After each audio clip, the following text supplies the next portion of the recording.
Bonjour, et moi, je suis avec vous tous les jours, jusqu'à la fin du monde. Et moi, je suis avec vous tous les jours, jusqu'à la fin du monde. Cette parole de Jésus est précieuse. Elle est retranscrite par saint Matthieu dans son évangile au chapitre 28. Elle prend place juste après l'envoi en mission des apôtres afin qu'ils baptisent au nom du Père et du Fils et du Saint-Esprit. Elle nous dit quelque chose de la présence et de l'absence dans notre vie. L'absence, car comme les apôtres, nous ne voyons plus Jésus comme une personne que l'on peut toucher, que l'on peut saisir. Et en même temps, sa présence dans notre vie n'en est pas moins réelle. On ne peut le voir, du moins avec nos yeux, mais il est bien là, à nos côtés. « Je suis avec vous » évoque une présence de compagnonnage. Jésus est avec nous, comme il l'a été avec les disciples d'Emmaüs, venant à leur rencontre, marchant avec eux et se faisant reconnaître. L'être avec de Jésus puise sa source dans l'être divin du Père.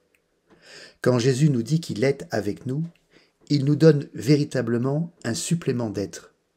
Il nous propose de vivre en Dieu. Le chrétien n'est plus seul, où qu'il se trouve, puisqu'il peut compter sur la présence de Jésus à ses côtés. En employant l'expression « tous les jours », Jésus désigne le quotidien de nos vies. La religion n'est pas réservée au temple, aux belles liturgies qui se déploient les jours de fête. Elle est l'affaire du quotidien, dans sa simplicité même, dans son caractère répétitif. Il n'y a pas de tâche quotidienne que je ne puisse offrir au Seigneur, à partir du moment où je prends conscience de sa présence aimante dans ma vie. Jésus nous dit également qu'il est avec nous jusqu'à la fin du monde. Cela signifie que désormais, depuis son incarnation, le temps est orienté, qu'il est tourné vers l'accomplissement du royaume de Dieu, que la création tout entière regarde son Créateur. Cette annonce de la fin ultime de la création change tout pour les chrétiens. Avec le Christ, nous sommes entrés dans les temps derniers pour participer à l'avènement du royaume.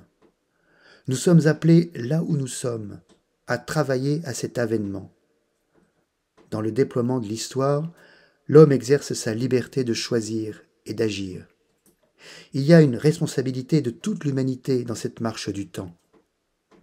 Mais loin de nous effrayer, cette responsabilité est soutenue par la présence du Christ, la pierre d'angle d'une cathédrale où tous les hommes sont bâtisseurs, par cela même qu'ils participent à la création tout entière.